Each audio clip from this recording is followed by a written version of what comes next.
Alright, I think at this point we can all agree that reading is good for you. People are realizing that TikTok might not be the best place to get advice. And while this is an important step in society, where we are learning that you will learn way more from books than on TikTok, the problem is that not all books are created equal. These days, I've been seeing a lot of young guys who are wanting to learn more, pick up books to better themselves, which is really admirable and awesome and good. But instead of sort of going out and picking up well-regarded literature, what I see a lot of these guys doing is they're ending up picking out these self-help books. It's a huge trend right now. You'll see it all over social media where guys will pick up a book with a title like 14 Rules for This, 7 Rules for That, the 48 Laws of This. And listen, as a concept, reading a self-help book or reading a book with the purpose and intent of gaining wisdom, to better understand yourself or maybe to better yourself as a person is not bad at all. That's actually a really good thing. But a problem with a lot of these books is that they don't end up providing you with the nuance you need to truly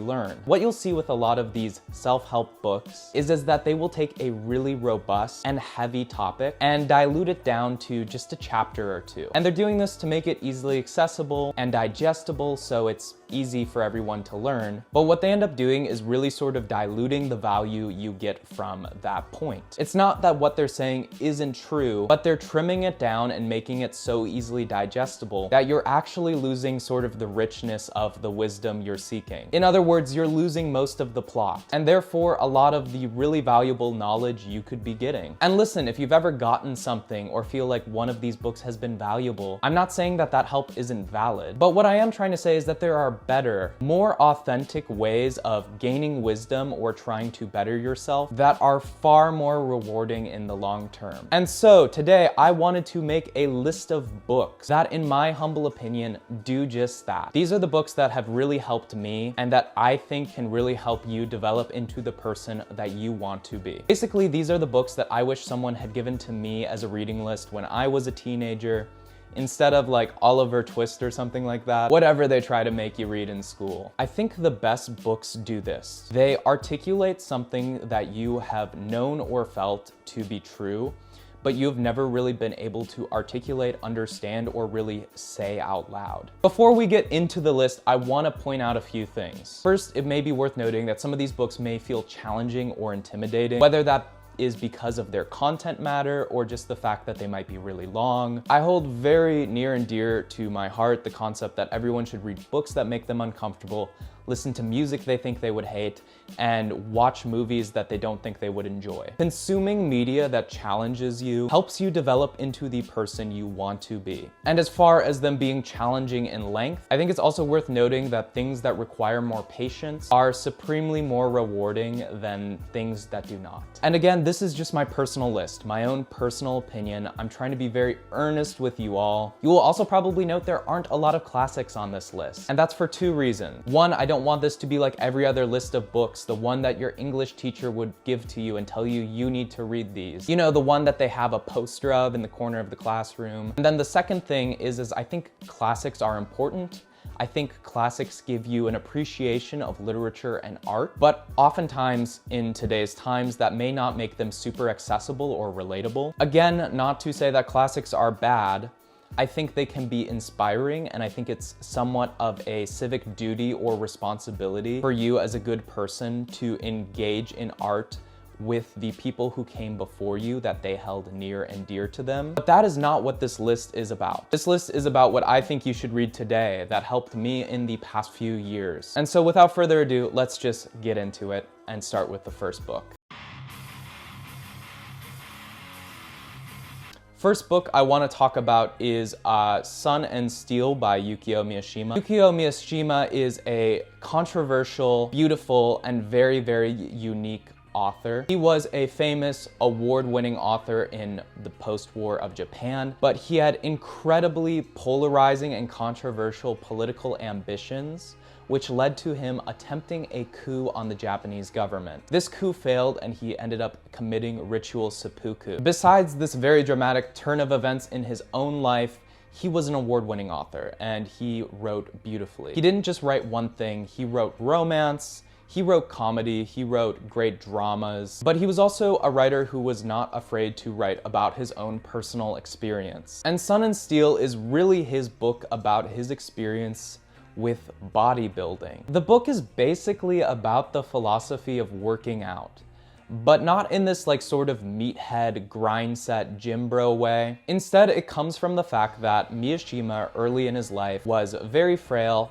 He spent a lot of time inside writing, where he was brilliant and successful. But even amongst all of this literary success and personal success, he had found himself to be depressed. That was until a chance trip to Greece, where he observed a lot of ancient Greek statues and saw the physique of these old Greek statues, and it inspired him to become an avid bodybuilder. And while he started sort of for aesthetic purposes, what he found is that the practice of working out and discipline allowed him to actually become more at peace and feel more complete as a person. Now let me get this straight. This book isn't just about working out, but rather about respecting the balance between your mind and your body. The health of your mind or the health of your body will inexplicably affect each other. A lot of people will try to tell you that they're not connected. They absolutely are. You can't go through life and just expect that your ability to reason will make you fulfilled and happy as a person. And on the inverse side of that, you can't just go through life and think that having bodily discipline will keep you fulfilled. There has to be balance. And Mishima uniquely articulates and understands that in this book. Mishima describes the body and mind as a sort of orchard one must keep. This book is very practical, it's very inspiring, and while in a sense it might be obvious, it's still worth you reading this book. And it comes from like a crazy, amazing writer who did some crazy, probably bad things, but it's kind of badass and cool at the same time. The next book is The Myth of Sisyphus by Albert Camus. Albert Camus is a French existentialist philosopher, and he wrote this short book or essay during World War II, when Nazi Germany had taken over France and was making life quite miserable under the German occupation. There was a lot of oppression during that period, which Camus actually lived through. And this book is all about sort of living through monotonous hardship. And you don't have to be going through something as dramatic as the occupation of France under Nazi Germany to relate to this book. Monotonous hardship is something we all experience at some point or another. Maybe sometimes it's because of work, maybe sometimes it's because of school. And it's just those times where every day feels like the same as the last, and there really isn't a goal in sight. You have no clear path forward except for day by day. And in this essay, Camus analyzes the myth of Sisyphus, this figure in ancient Greece who is in hell. Basically, he is forced to roll a giant boulder up a hill every day, and then at the end of every day it rolls back and he has to start up again. That's sort of his eternal punishment, as this Groundhog Day scenario. And Camus uses this as sort of a metaphor for what many of us sometimes experience in our daily lives. This endless cycle where no matter what we do, we just end up starting again the next day. But Camus sort of offers this perspective shift, this idea that one must imagine Sisyphus happy as he pushes the boulder up the hill. It's meant to challenge your mindset and challenges you to find fulfillment and happiness when fulfillment and happiness feel so barren and far away from your own environment. When you're on that path that feels so very, very far from the one you desire, and you're just caught up and demotivated by the cycle which doesn't seem to get you anywhere closer to your goals. This book provides meaning and relief in those moments. It's very short, it's in a collection of other essays, I believe, but it's one that I would just recommend anyone to read, really.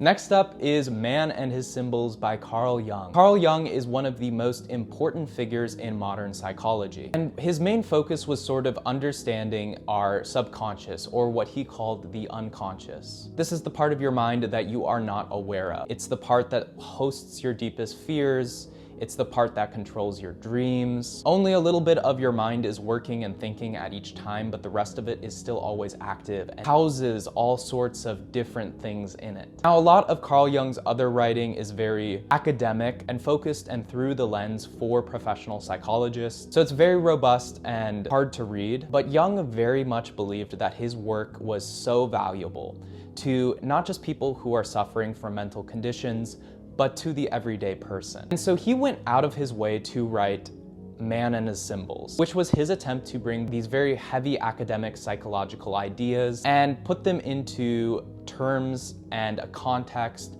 that everybody could understand. Basically, the whole point was he wanted to write a book that you didn't need to be a psychologist to read and understand. I think the best way to think about it is regardless of what you would consider good mental health or bad mental health, everyone needs to sort of develop a mature mind. It's one thing to keep your body healthy. It's another thing to keep yourself learning and growing in sort of knowledge. Sort of the development of a sound and mature mind is also a journey you're gonna need to take. Most take it through personal experience and hardship and learning and growing that way. But I think what's great about this book is it presents sort of a way of uncovering some of these very difficult concepts you'll have to kind of deal with in life, taking it through this book first. Now, this book covers a huge variety of Jung's findings, including how art, myth, and symbols play a huge part into the role of our subconscious, and how understanding myth, art can bring us personally to a sense of understanding our mental maturity. But he also deconstructs the different portions of the unconscious in this book, including, which I think is probably the most important, the concept of the shadow. The shadow is the part of our unconscious, or the voice in our head, which wants us to do evil things. It's a part of us that we all have to confront. And what Jung does is he presents to us how we can address that part of ourselves so we don't basically become the worst evil version of ourselves. We all have the capacity to be terrible, evil people, but by addressing the shadow, as Jung sort of goes about in this book, we can sort of prevent that to a great extent. He also dives into how the mind shapes these perceptions of potential partners or lovers, and how our perceptions of what a good partner, how that can be sort of mature or immature as well. These are huge topics, but ones that I think everyone should look into and really learn to reckon with. The earlier in age, the better, because I truly believe that reading this book will help prevent you from making some pretty hard mistakes in your life. And I think reading this can give you a perspective to protect yourself, become aware of your own desire, become aware of the parts of you that might lead you to some difficult situations. And also, it's just a cool book.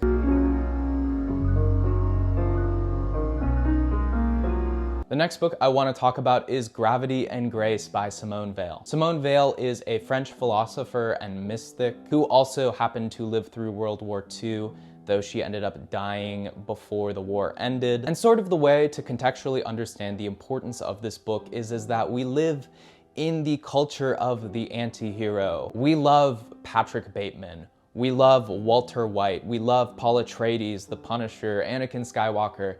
The list goes on. Our culture really venerates and meditates on this concept of the anti-hero. We exemplify the complicated morals of our protagonist. While it is an honest reflection, it also sort of presents this concept where we have sort of put evil as a given expectation. It's okay to commit evil as long as you're a good person?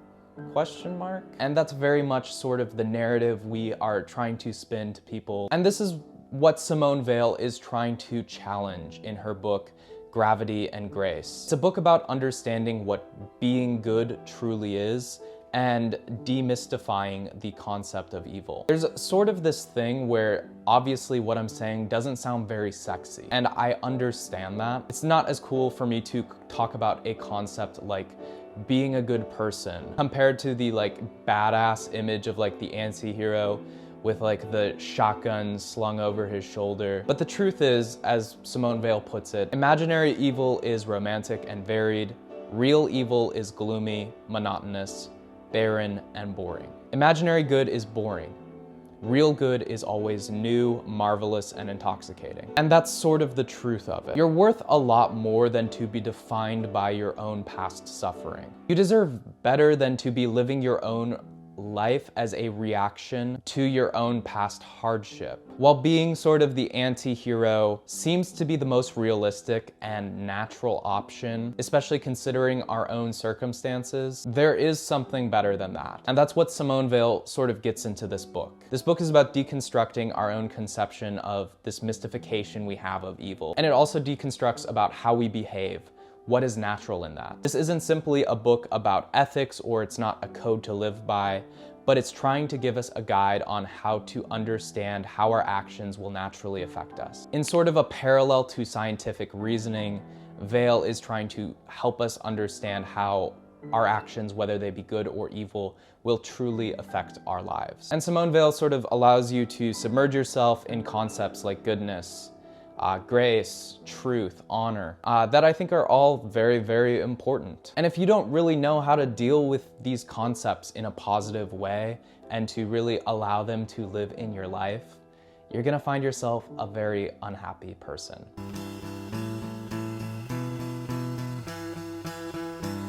Either Or by Soren Kierkengaard. Soren Kierkegaard is a Danish philosopher.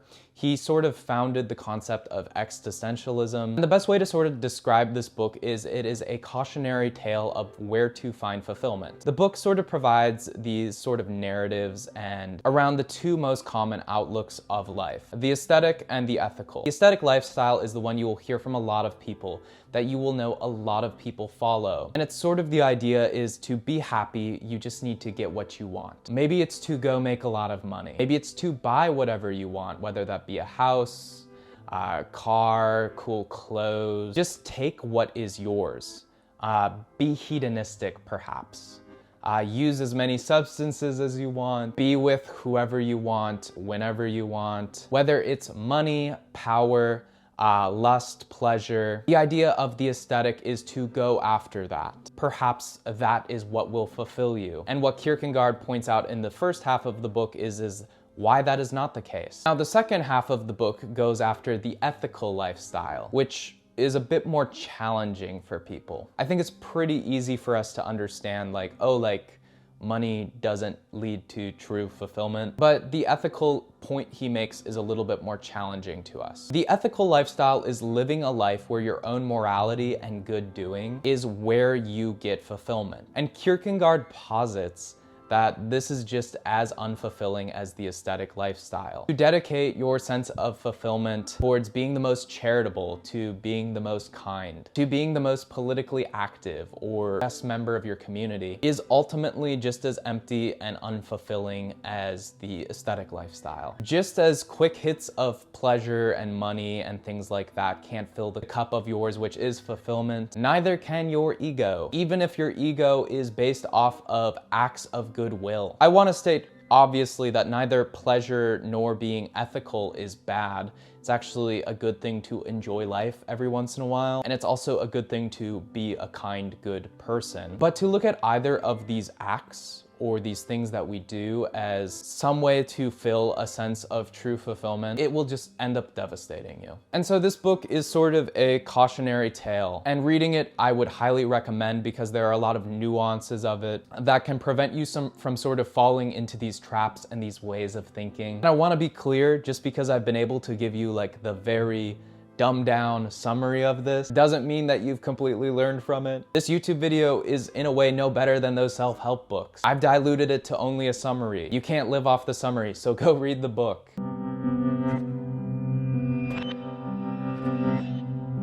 All About Love by Bell Hooks. A quote from Dostoevsky from The Brothers Karamazov: "Hell is not a place that we go after we die.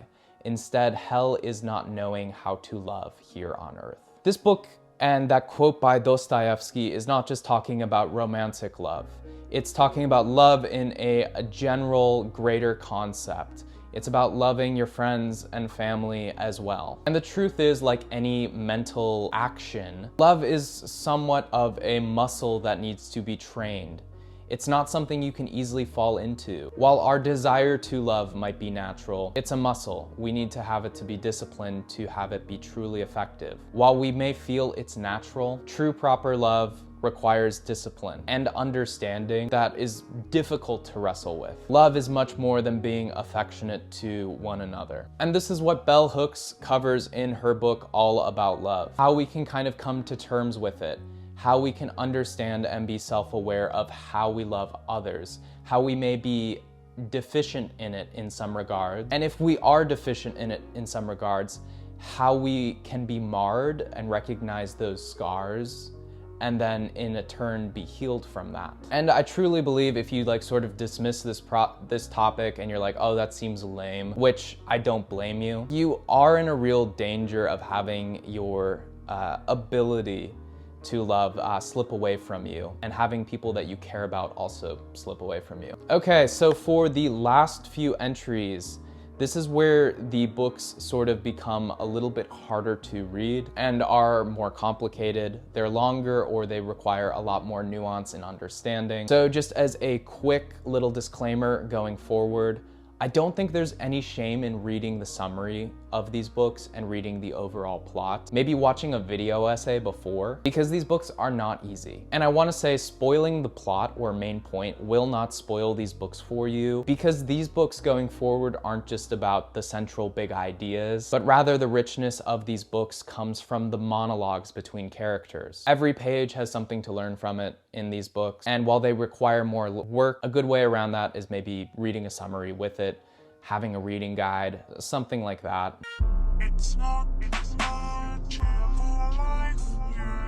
The first book I want to talk about is Infinite Jest by David Foster Wallace. This is one of the most contemporary books on the list. Infinite Jest is an extremely robust, kind of complicated work of fiction from 1996. Again, written by the late David Foster Wallace. It's a work of fiction, it's a complicated story, all loosely based around this film called Infinite Jest. And sort of this film, Infinite Jest, which is super, super addicting, and anybody who watches it will watch it till they die. And so a huge theme of the book is addiction. And it's a very honest, funny portrayal of that. Sort of the main concept that David Foster Wallace kind of goes about in the book is sort of the concept that we all either have a drug or a god that we sort of worship or follow. For some people, that is literal drugs. Other people have sort of religion. Other people will sort of have other people who become a drug that they're addicted to or a god they worship. But the majority of us will sort of experience this in one way through another by the act of consumption. The consumption of products and the consumption of entertainment. And we find ourselves addicted to either buying things or entertaining ourselves. We find ourselves sort of constantly feeding on it, whether it is media, TikTok, or buying things off the internet. Movies, TVs, YouTube. And David Foster Wallace just makes a lot of observations about that are just super, super valuable to anyone who exists in this place that we live. In this specific moment in history, which has extended since 1996 until now and very much still remains true. And this book is equally as beautiful as it is tragic, as it is humorous. I don't think there's a book that's as relatable as this one and as funny as this one. I think this book actually sort of addresses like the problem of TikTok brain, even though it was written in 1996. And is sort of fascinating about this book is that Wallace has sort of predicted a lot of ridiculous events and sort of scenarios that we are very much dealing with today. This book is sort of known as a meme in the literature community because it's the book that everyone recommends, but that's for a good reason. The next book is Flatline Constructs, Cybernetic Theory Fiction, and Gothic Materialism by Mark Fisher. Now, compared to the other books that I have put in this sort of harder section in this list, this one is actually very short. It's just really, really dense. This book is basically a guide to understanding the societal effects that the internet has on our lives. And it was written all the way back in 1999, and it still very much holds true today. Mark Fisher was a philosopher as well as a blogger, and he sort of existed and created a lot of his work on like sort of the pretense of, you know, what would be the internet. And while for me, I personally think a lot of Mark Fisher's other work is a bit lacking, I think this book is really quite genius it beautifully synthesizes a lot of contemporary philosophy, all which sort of pertains and sort of has these ideas of like what will happen to our society because of the internet. And a lot of that holds true, even though it was written in 1999. He synthesizes Baudrillard, Deleuze and Guattari, McLuhan, a lot of very important thinkers in contemporary philosophy today. But what he does is he takes all of these ideas and synthesizes them to the most important parts of how they pertain to our lives and how our lives are being affected by the internet. It's also quite fun because he also brings in a lot of sci-fi concepts like Blade Runner, for example, to sort of make his points more easily accessible in some sense. But if you just heard all of those names I just rattled off and didn't understand them, that's what makes this book sort of difficult, is that there's a lot of contextual nuance needed. To read this book effectively, you might need to go watch a video essay on a name you don't understand to understand the subjects he's talking about. And while this might make this book sort of difficult to approach, it's absolutely worth it. Because this book is basically a guide to understanding the role that the internet plays in our lives and also the dangers of it. How the internet can negatively impact you, how the internet can negatively impact our society.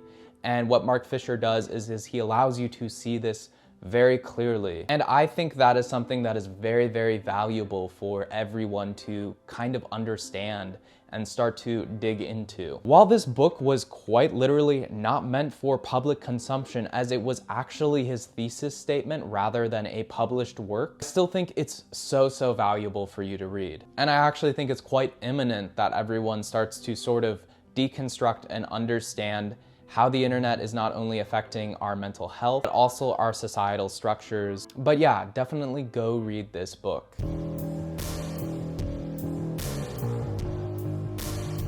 So my final recommendation for the book that you should definitely read, but it is the writing of Fyodor Dostoevsky and his novel Crime and Punishment. Now, truth be told, there are a lot of Dostoevsky books I could have chosen because they're all amazing, but this is the one that I felt is the most accessible for someone who is younger. And in my case, when I was younger and I read a lot of the other Dostoevsky novels, I struggled to understand them. Not even just from like a, oh, this is hard to read level, but just from like a life experience level. And I feel like this one is the most digestible for someone in a younger period of their life. And that's why I think Crime and Punishment is the Dostoevsky novel you should start with, based solely off of my personal experience. In a way, this book inspired probably every other book on this list and deals very heavily with a lot of the concepts that I've sort of touched on throughout this list. But what makes it special is Dostoevsky's penance to articulate truth and synthesize beauty. I can't really think of a more important book to really like dive into that gives you so much. But basically the book is about a man who commits a crime and is sort of supposed to deal with the repercussions of that and what goes on in his head. But it's a book I truly hope that everyone watching this video sort of has the patience and appreciation to muster through. Because remember, the truth isn't necessarily always the plot of what you're reading, but sometimes the most powerful thing you can get from a book is just a singular whisper from one character to another, and then it is never addressed again. And that's something that you just won't find off of the Wikipedia page or in a summary. And this book has a lot of moments like that. But anyway, those are sort of the books that have been impactful upon me throughout my life that I just wanted to sort of share with you, and I thought might be able to help some of you out who are looking to read more and that sort of thing, or just develop more as people. I want to thank everybody for watching this video. Have a great day. My name is Karsten Craning, and subscribe if you want more content.